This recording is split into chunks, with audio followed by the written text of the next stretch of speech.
Here's what you missed this week on The Uncommon Good with Bo Bonner and Dr. Bud Marr. The Uncommon Good is on the air. I'm Bo Bonner. And I'm Dr. Bud Marr. We are coming to you from these United States of America, here in the middle of the country, here in the middle of good old Iowa, between the confluence of two rivers, here in Des Moines on Iowa Catholic Radio.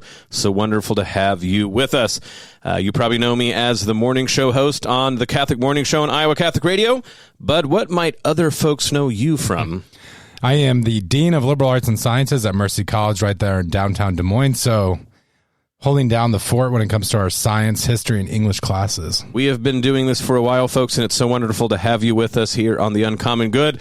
Catholic social teaching, the common good, all sorts of wonderful things that we're glad that you get to join us to talk about here on the weekend. We want to say thank you to Imogene Ingredients, here again in Des Moines, Imogene Ingredients.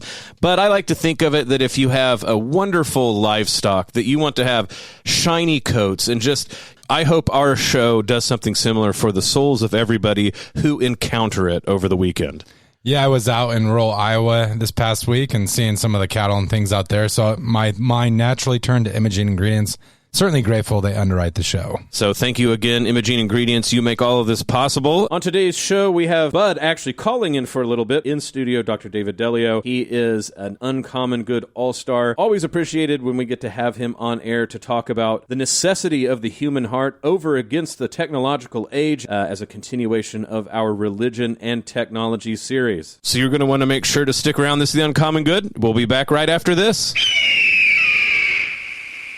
You're back with The Uncommon Good. Bo Bonner, Dr. Bud Marr joining you this week. Thank you for listening to the show. So wonderful to have you with us. Today, we have a special guest, Dr. David Delio, who's been a longtime friend of both Bud and I. And just for people listening, Bud had the chance to join on this first segment via telephone. So, Bud, thanks for making sure to get time so we could have Dave on the show. For sure. I love The Uncommon Good. I'm a fan. But let's introduce Dr. David Delio, who does so much stuff. Icon is Icon Industries. That's not the right word. But Dave, thanks for coming on The Uncommon Good again.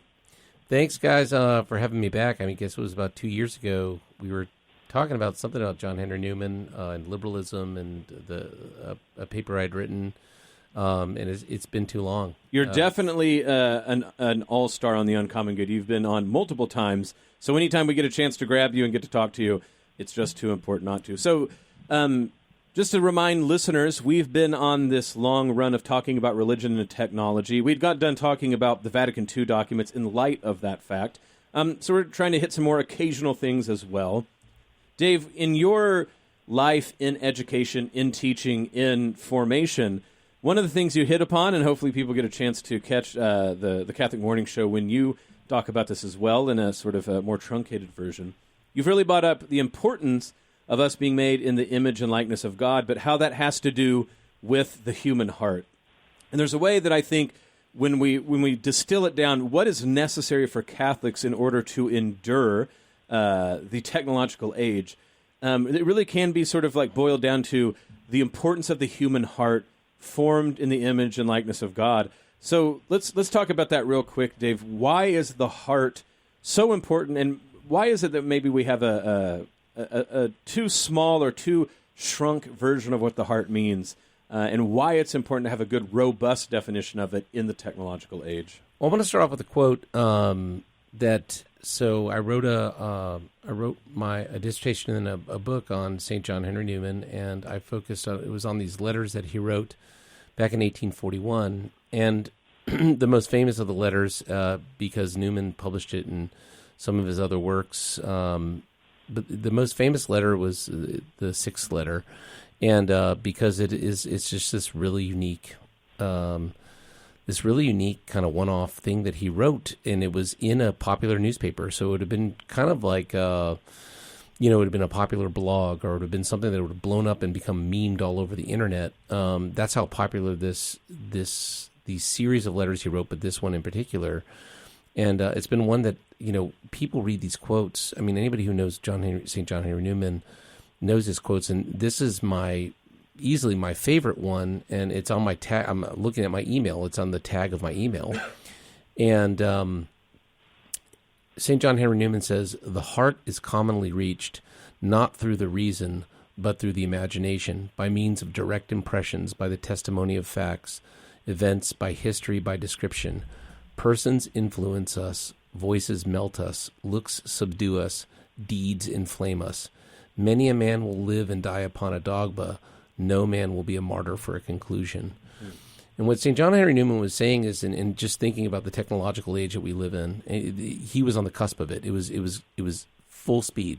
The steam train had just been kind of become popularized only about a decade earlier. And Newman famously said that I went to Oxford in a carriage and I left in the steam train. And his life spanned the whole 19th century. But along with technology, and I'm sure you and Bud have been talking about this, that it changes the way we communicate. It changes about what we communicate about. And we like things now in succinct packets, just like information and technology demands. The way think about, when you look at your phone, you just want like memes and little shorts and scrolling through TikTok and a snap here and a comment there. And so it's just things that come at us rapid fire, and it's almost blinding how we can even put it all together. And in one sense, it begins to really distort our imagination, because I want you to think about your imagination isn't what we tend to think about it just as this place of like fantasy and creativity where we dream up unicorns and castles and things like that. Your imagination is when you're looking out on your front lawn, or when you're driving in a car. Your imagination is in full view. It's not just your eyes and your ocular nerve. Your mind, when it lights up and sees the whole scene, that is your imagination in action. And what Newman was saying is that what he's trying to get at is that we love these kind of ideas, like these scientific conclusions that give us like what he would say is the truth. But what he says is that usually just goes into our head, and it becomes kind of our head knowledge. It's the stuff that you learned in school, in high school, and college, and in places like that. But what Newman was trying to poke at there is, okay, because this whole letter was about what is the purpose of schooling, and what Newman wanted people to say is that God can't be left out of the learning process. He's right there with you, and Jesus is the teacher. So what Newman was saying is, but the type of knowledge that you're dealing with religious knowledge, it goes to the heart, not to the head. Try convincing someone to become a Catholic. Try convincing someone just to start believing in God. If you just sit out and lay out rational proofs for the existence of God, they're just going to sit there and look at you, and then the conversation's dead. We convert because something moves in our core, and that's where our heart is. And Bo and I talked in another segment about how that our heart, our physical hearts actually have neurons in it. That directly connect to the brain. So like our hearts think, if you will, at least in the material sense of our organs. Because, truth be told, our brains never do thinking. Our brains are only kind of the playing field of where our soul and our mind interact. But, Bo and I have talked about the concepts of like phronesis, so like the knowing at your core. I call it core knowing. So instead of calling it phronesis or prudence, I call it, because we know it is where we know when we make the big decisions in life. And what Newman is saying is nothing is more big than deciding on who God is in your life and then what you're going to do about it. And he's saying that the only way that happens is if your imagination is awoken to it, to the place where he's saying the imagination doesn't get into big universal ideas of like, truth, beauty, goodness in the big general sense. It's like, what is that truth? What is that good thing? What is that beautiful thing that I see in front of me? Particulars.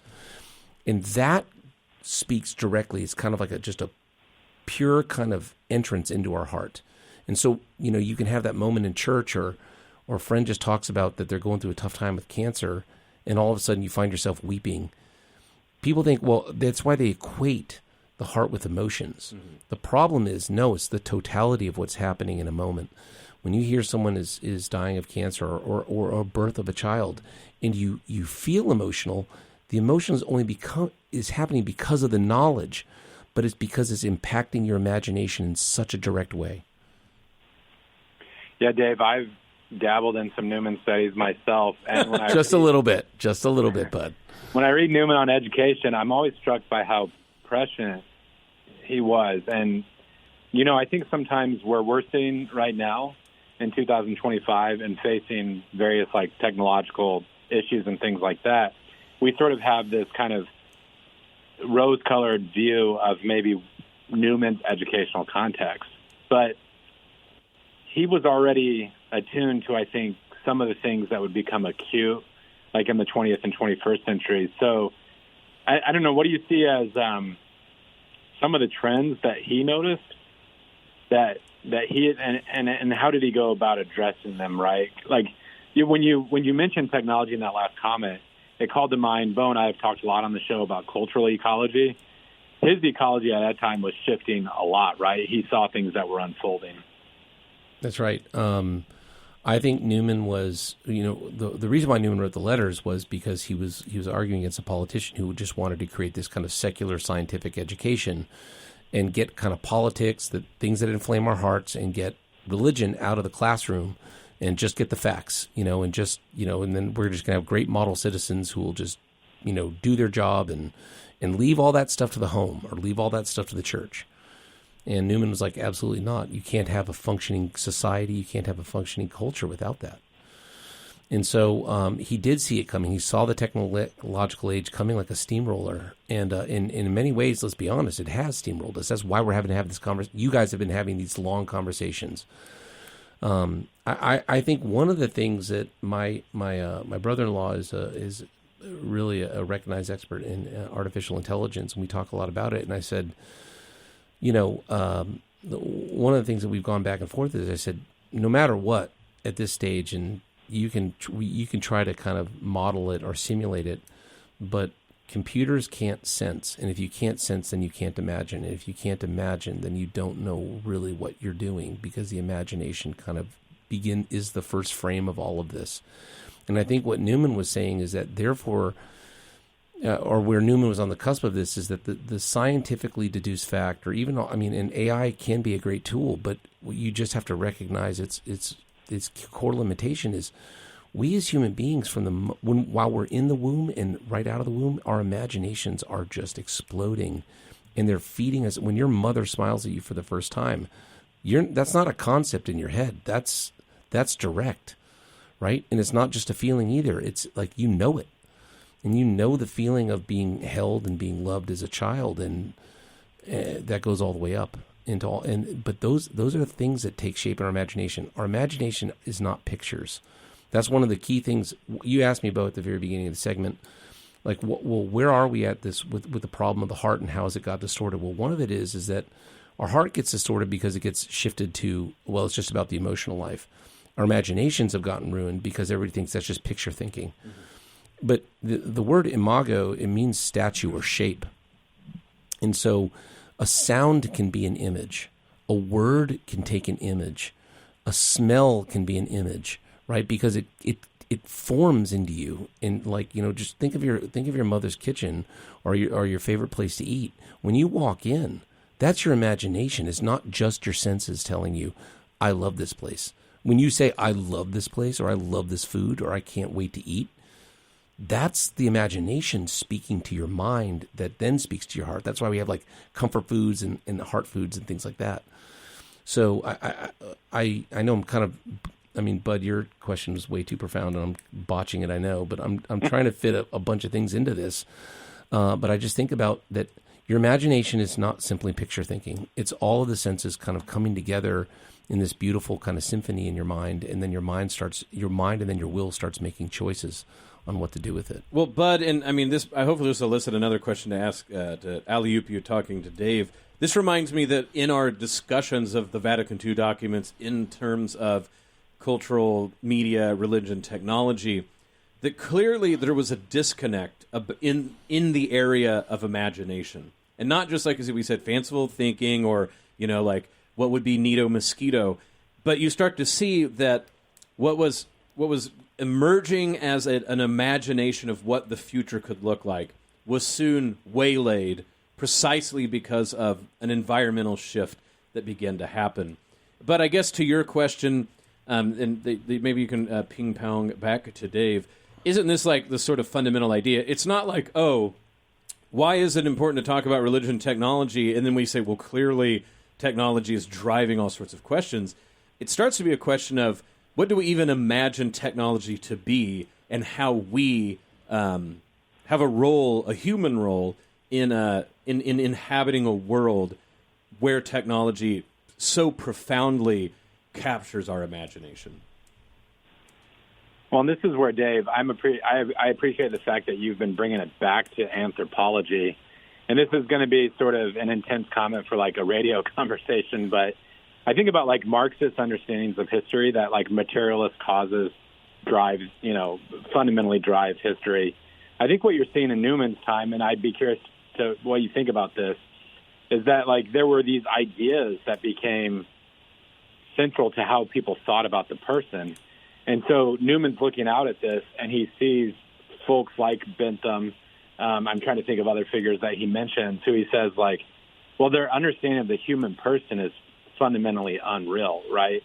And that's where, like, Newman was, as opposed to paper anthropology, as he was to paper religion, meaning something that maybe is tight and clean on paper, but it doesn't really get at the heart of human experience. And so for me, like, I don't know, you're distilling a lot of Newman as you talk about the human person, but that's one of his key contributions, is that he does kind of combine this, like, he's an amazing philosopher, but he's already kind of ahead of the curve when it came to phenomenology, just in the sense that he's looking at human experience as one of the sort of like key reference points for what he says about knowing, loving, union with God, etc. I love coming on the show because I realize how dumb I am and how inadequate I am, because you guys are like, in other words, it brings up the level of, I don't, it's awesome just to hear this. I don't, I have my own conversation going on in my head and no one wants to hear that. But when I listen and talk with you guys, it just brings out a lot of different things, and you're coming at it from different angles that are just really helpful. And I hope, anybody out there listening is right. I mean, this is blowing my mind. I guess to make it kind of brass tacks, like you teach high schoolers. That's right. How do these ideas enter into how you approach classroom instruction? Well, one of the things I would say is what Newman was responding to. You're talking about Bentham and all that stuff. But remember, kind of like right after the Renaissance, when the scientific revolution begins in like the 16th century, you think of Hobbes and Bacon and then all of the scientists who were starting to really take apart cadavers and stuff, and it became this idea that man is just a machine. We're just meat machines. And everything becomes mechanical, like the universe is a clock. Yes. And all the clockwork universe and all this stuff. The tyranny of making an immediately new technology a metaphor. Right. Repeatedly in human history. That's right. And so, man is machine. I don't know, Bo, the classical world may be better than I mean, was there any, like, massive movement in thinking that way? I mean, a man is a text, or man is a speech. This is where this gets really problematic, and I got to hold my reins back, because what we mean by technology and how it's changed through the years is exactly about this imagination. Yeah. What do we imagine something? I mean, we didn't use the word technology, of course, but whatever word you choose, we have this social imaginary that deals with the tools we use. Yeah. And then we almost immediately start understanding ourselves as like a fleshy version of that tool. Right. And so, Bud, what I try to talk about is I ask the guys, what does the thinking, your mind or your brain? And so, that becomes a heated debate, right? And what's going on when you get an MRI or when you get, a thermal mapping of your brain? Are those images actually showing? Because there's technology interfacing and then changing our imagination about what's going on inside of our skulls, right? And so we begin thinking, we begin talking through that stuff. I just think that just thinking like the human being is simply a machine, right? When we break something, we go to a doctor, we want to get it fixed, just like almost going to a mechanic. Doctors are kind of like, body mechanics. And, that affects our imagination, right? It affects, because people then begin to equate, well, the answers are in what the scientists and the doctors say. Think about very few doctors, how many doctors today that you would go to for a visit would actually want to treat your soul and body at one, rather than just thinking, well, we're just going to do these drugs and you're going to take that and you're going to wrap your leg up and go to physical therapy and that'll be that. What's going on in your mind and think about when you're healing. If you've been hurt and you're out of commission. I watched my daughter; she got a concussion playing basketball, and she was out for months. And you become depressed because now you can't play anymore, and all these. Like there's a whole piece to the medicine that who cares if you get the brain swelling down? There's it affects your imagination. It affects how you play. It affects how you do things. People who suffer chronically, many injuries or it affects our imaginations. And then we tend to think, oh, the technology will fix it. And it doesn't. Well, that's where stepping back for a moment, like we've tried to highlight on the show that there's not really like bad and good technology, like just the technology itself. So, we can sometimes, I think in today's day and age, it's tempting to say like, well, there were sort of these pure technologies that preceded us. Like, the kids are being ruined by social media. If we could only get them back to books. Right. But Bo and I have, we've had some conversation about like the impact of the printing press. And you think about the way that the advent of like basically like universal literacy impacted the way that we think about orthodoxy, right? That it's sort of like just preserving written dogmas. And we forgot about things like the liturgy and the examples of the saints and how those are part of the ongoing tradition as well. And that's where, I wish we had some more time for this, but like, Hans-Urs von Balthasar, he talked about truth being symphonic. Our educational endeavors have to be symphonic. And you, Bo, and myself were talking earlier this week about like how we even structure the classroom experience for students. And it can't be just delving into books, no matter how great of a practice that is. It has to take into account this holistic understanding of the person that you're talking about. And that leads to all sorts of like different ways of educating them. Well, we have about a minute and a half or so for this segment. So, Bud, do you have a pithy question to ask Dave? Because I know that you're not going to be able to keep up with us in the second segment. Oh, man. What is that? This is pithy. What is the future of Catholic education?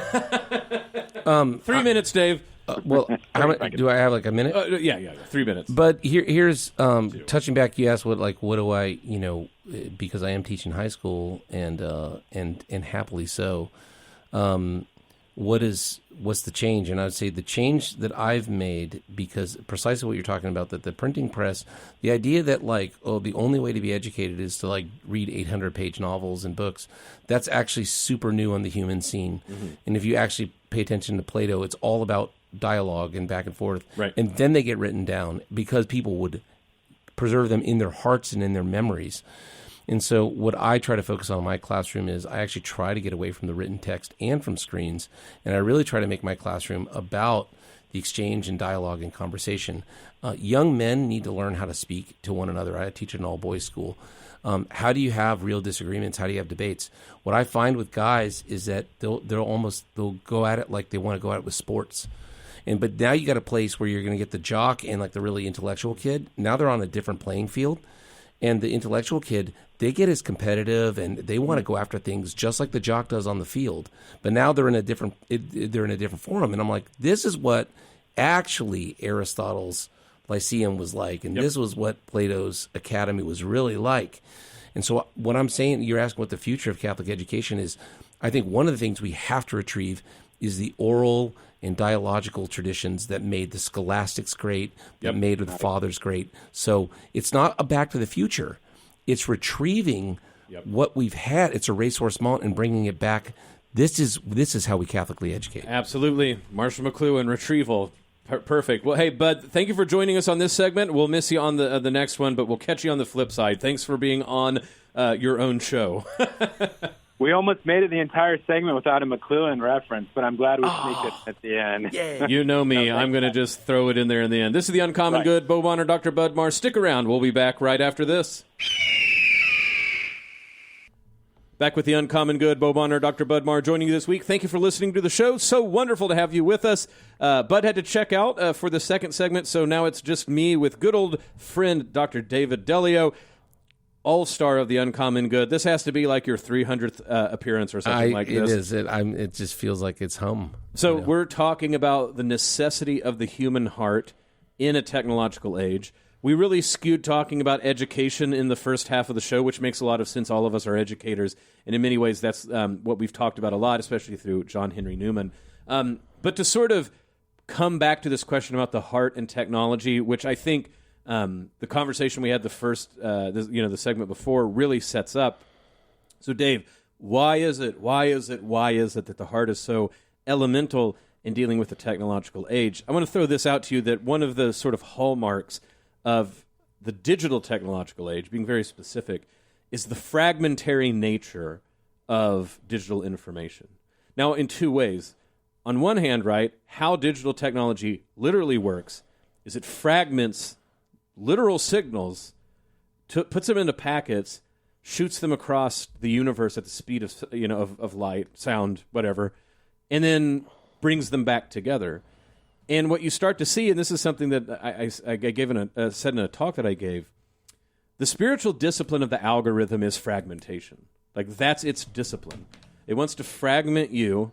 It wants you to take your soul, make it into so many minced hamburger parts, and then spit yourself back at you and make you purchase and consume yourself. So if this is the case, if this is what we're up against, I now pitch this back to you. Why is the heart, the core of who you are, so elemental to withstand the onslaught of the fragmentary power of the digital information technological age? Wow, that's a softball question to walk into. First of all, I want to. You and I were talking a few months ago. We talked about digital information, and which I always find. I'm sure you guys have covered this, but I just wanted to Don't you think it's interesting that digits mean pertaining to the fingers? Yeah, and it's the counting to 10, right? So so is it just interesting? We use digital as this big monster word, like the digital age, and it's well, digits just come from it's the Latin word for finger, and because that's how you would keep track of counting. And now it's transmuted into this whole. So real quick too thing on this, because this is manipulation literally was this very positive things. It was the hands. That's right. Just how you handle something. That's what's interesting, and so then I'll throw it right back to you, because this is, I think, what you're getting at. So things that began with handiwork, digits, counting, manipulation. That's right. When they actually get taken out of our hands, that's when they become a bad version of the digits, the manus. Very interesting. I didn't even think about that until you just made that connection. That's right, and well, I guess that's what I always think. I mean, even the word, and I know you guys probably hit this a ton. The word technology, it's oh, that radio or that new speaker system is an advanced technology, which literally means the logos of art, the word of art. Yeah, craft, right? technique. Yeah. Exactly, but people are oh, the technology, and so what I think, here's what I think about the heart in this regard. Well, what are we supposed to be doing here? First of all, I would just recommend to all listeners, start to go. First of all, get a very good, a good translation of our Bibles, and especially in reading the Psalms. You cannot avoid, if it's translated properly, the word in. The Hebrew word for heart is lev or leb, L-E-V or L-E-B, they would pronounce it both ways. But one of my favorite words in the or phrases in the Old Testament is when King Solomon in, I believe it's chapter 3 of the book of Kings, is praying to God. He's at... He has a dream, and in the dream he's praying to God for a listening heart, a leb shomea. And the word shomea it's a very important one because it goes to Deuteronomy 6:4, which is, "Hear, O Israel, listen, O Israel, Shema, yeah. That's right, the Shema. And so Shemaiah is obviously a play on that. But like my first retreat experience was a silent retreat, and I may have told you this story. Did I ever tell you the story that is down? It's no longer there, but there is a retreat house run by the Oblates, and it was called Leb Shemaiah. And it was the first time. So my spiritual director was like, "Go on retreat." I was like, "Cool." I hadn't done it. I was in my early 20s. And so, it was a hermitage. And so I had been listening to Merle Haggard all the way down. Good choice. And so, I get there, and the last song that was on the radio was Big City. And so I get there, and the priest, Father Nemec, gives me an orientation of the property and just says, like, you will be in the big house, and we're all in these little hermitages around. So for the next 3 days, I had Big City in my head because I had nothing. It was just silence. Right. It was just silence. But I learned about what the listening heart then becomes. That was 25, 26 years ago. In terms of that idea of our hearts are meant to listen first to the Lord. And so one thing I would just say is, and I find it shows up all over in the Psalms, that the scriptures, the Old Testament especially, rarely talk about the soul. Christ rarely references the spirit of the soul except talking about the Holy Spirit. He's always talking about the heart. And so our Bible is regnant with this idea of the heart. And it's that they want us to change from our stony hearts, and I just think that, first of all, so we want to recover that in the scriptural part of our tradition. We also, you can hear this language in the liturgy as well. Right. You can see this in the devotion to the heart of Mary, to the heart of Jesus. We need to do these concrete practices, but we do that in order for us to find our hearts. Could you, I would just say to your listener right now, as you're driving or as you're doing whatever you're doing, if I asked you, well, do you know your heart? Do you know your heart? What would you say to that? Because you then can't say, well, that's how I feel, because that's not the proper answer. But most people think that's right. Yes. But because your heart is at the core of you. So how well do you know that? And then if you're like, geez, I can't answer that. And I say this because I went through an existential time in my life. The reason why I did the 19th annotation with St. Ignatius was because somehow in the course of a conversation, I asked myself that, and I didn't know. I could tell you all about the powers of the soul and the functions of the soul and how the soul is the form of the body and all these things. But somehow in the course of a conversation, I had to ask myself that question, and I had been reading scripture. Sirach, it was somewhere in the wisdom literature, and I was like, oh my gosh, I don't know. And then there are several moments in reading some gospels that also, it's like Jesus spoke right to my heart, and I didn't know how to answer because I didn't know what it was. So many things to talk about on this, and rightly so, about how to withstand the digital onslaught age of technology. So, as a Benedictine Oblate, what I immediately think of when you're talking about heart is the opening of the Rule, where Benedict says that we should listen with the ear of our heart. And what else does he do? What is the work of a monk? Praying the Psalms.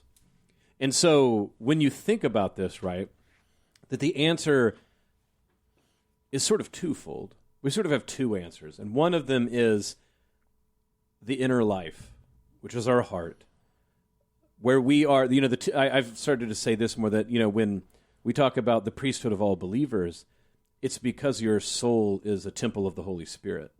So you're a priest of your own soul.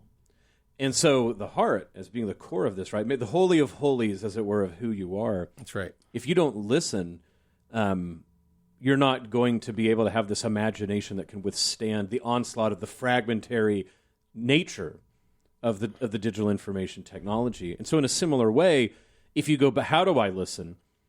The Psalms, less than being like, oh, here's the information. That's right. Is a practice in listening. That's right. And this is why the Psalms have like hardcore things like, I want to smash a baby's head against a rock. Right. But also sort of just like, my God, where are you? Yeah. But also like, I'm totally happy now. All the array. It's not about like, oh, this is the proper way to know feelings, or it's not like a sort of description of that sort of stuff. No, in doing them, you practice listening. And this is where, going back to St. Augustine, right? Why do we need to pray? In the letter to Proba, why do we need to pray? It's not because God needs informed of anything. It's that we might open our hearts sufficiently to receive the graces he wants to give. That's right. And everything about the technological age shuts your heart, closes the listening, is noisy, destroys silence, and if your heart is an aperture that must open up to receive, closes it, calcifies it, makes it hard. Bernino, who wrote Diary of a Country Priest somewhere, said, everything about the modern world is a conspiracy against the inner life. And that, to me, starts to get at the nature of what we're up against. I regularly pray the night prayer in I Breviaries. It's beautiful. It's very repetitious, meaning like you just come across the same things again and again and again. I have one metaphor that has just struck me that is in Psalm 17:8, where it talks about hide me in the shadows of your wings. Yep. And just imagine first of all, so what's happening when your imagination thinks about God having wings? Because we know he doesn't, but then why is the psalmist saying this? Why is David saying this? But then it's like, what does it mean to be in the shadow of wings? Mm-hmm. So you're like in the desert and it's hot, and you get that one glimpse where the sun's not just bearing down on you. He just provides you that. It's that type of stuff that speaks to my heart. There's no head there. Mm-hmm. Because when you realize that your life, you can get burned up and you can have all these things happen to you, but then there comes God swooping right over you, and he's going to give you that just amount of shade that you need just to get through that part of your day. That's the type of stuff that nothing, no information, no psychology books, no program, none of that can get you there. But that's what speaking or living in the heart in the digital age, because the heart is a unifier. Yep. It brings in things and it sends it out. But what does it do? Just think of the pumping action of a physical heart. Yeah. It brings in oxygenated blood and then sends it out. But like it unifies in that one act of contraction and then expansion. Oh, yeah. That's a beautiful way to think of it. And so to return this with the Psalms, to get at something exactly like that. Psalm 1 as the map of all other Psalms. Psalm 1 maybe as a map of the inner and spiritual life completely. So how does it start? Blessed is the man that follows not the counsel of the wicked, nor stands in the path of sinners, nor sits in the company of scoffers, but has his delight in the law of the Lord, and on his law does meditate day and night. Okay, pretty straightforward, right? I mean, it's metaphorical, but it's like, okay, don't do these things, don't follow these people, dwell in the law of the Lord. But then it goes into the symbolic imagination. He's like a tree that was planted by running water, that yields its fruit in due season, and whose leaves shall not wither, and whatsoever he does shall prosper. Not so the wicked, not so. They're like the chaff that the wind sweeps from the earth. That's right. Just think of all that stuff. So left hand, right hand, right? So here's some practical advice that has imagery in it, but that practical advice leads you to that setting, right? Like if you can start every day, and Psalm 1 is typically a morning psalm, if you can imagine what does it mean to be a tree by the running waters of Christ. Right. And in some ways, right, if that's all you knew, you could do the faith. You could withstand the onslaught of the technological world. Well, one of the things that I learned in the spiritual exercises that really blew me away, because it taught me about what Ignatius was, the genius of Ignatius with imagination, was one of the things that he had to do is he had to get control of it. Many times our imaginations are out of control, and they get fragmented along with the stuff being thrown at us. You got your phone blowing up over here while you're looking at your laptop, and the TV's off it there, and then someone's talking to you. Well, and one of the things, though, just as what you said, when you pray Scripture and the spiritual exercises teach you this, one of the things is, people get. So there's a moment what's called contemplation, and contemplation is when you kind of set a scene. Like you try to see yourself at the Last Supper, or you see yourself in the upper room after the resurrection. And people think like, oh, that's using your imagination to kind of get into the scene. That's not the big deal. The big deal is there's something that happens. Okay, I want you to think about the imagination as it's where images. I call it it's the presence of the soul in where images happen. But there's two places. The one, it's you get images coming into you from the outside world. Like I'm looking at Bo, I'm looking out a window, I'm looking at the microphone. Those are images. On the other hand, we have memories. So memories come forward as images. And then we have this kind of thing where the reasoning part of our mind kind of goes into our imagination. That's where you get to create things like, monsters and unicorns and all that. But I want to say in the spiritual life, especially when reading scripture, the really important thing, here's the moment I want you to think about. Try to be there. Try to be by the stream and seeing God as a tree. But there's one act that I think happens so I think there's the imagination, there's imagining, right? That's where we're imagining out loud. But then there's another thing that happens, which I call there's imaging. And it's when Christ or Mary or the Holy Spirit or the Father images within you. All of a sudden, you can be in this place and you're very comfortable. You kind of know this is me doing it. All of a sudden, something shows up that you're like, what is that doing there?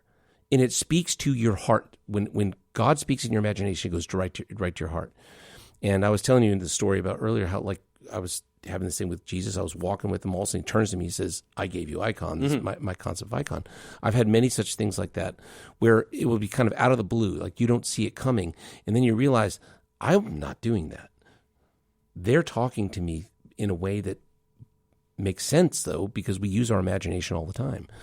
And what I want to say is that so when you pray scripture, try to open that space within you to allow them to image in you, and it will go right to your heart, and it will provide moments of change or moments of consolation and grace that many times we don't hear it or don't see it because we're not ready for it. And this gets back to something you said before. Image doesn't necessarily only mean a visual image. That's right. So some people hear a voice, some people just know.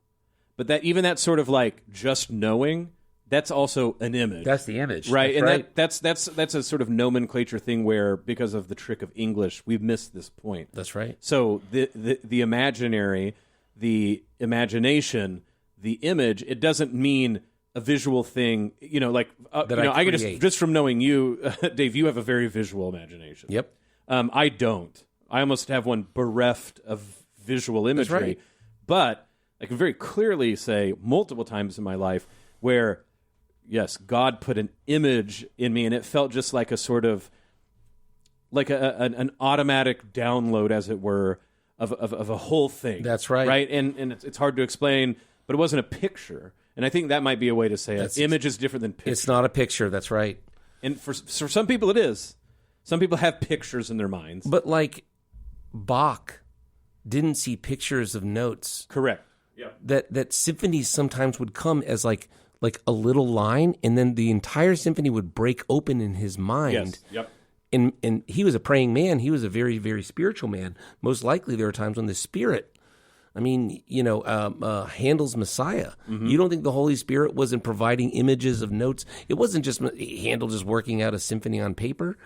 All of that was happening there. And so you're right. An image can be, great chefs have images of smells and flavors and tastes. That's exactly right. And so to get back to one of your things you brought up, artificial intelligence has no imagination. It can't do it. And people think this is weird because you're like, what are you talking about? You can tell it to like make something and it will make an image. It can make pictures. No. It makes a picture. Pictures. And that's a bad right. picture to boot. But even if it gets more sophisticated, like I've seen the AI videos where it looks like it's humans talking, and if you're not paying attention, it could trick you. Have you ever seen the ones with the babies where it will do like dialogues from like The Godfather, but it'll be like two babies? I mean, those are like amazingly crazy, but it doesn't even know what it's doing with it. But I'm laughing. Yeah, of course. But this is because of how latency mapping works. All artificial intelligence, whether it's as images or production of sound or text, is a statistical prediction machine. That's right. That makes the best guess about, like, if you lay over terms, what was most likely to come next, either as a picture or a sound, et cetera, et cetera. But it doesn't imagine anything.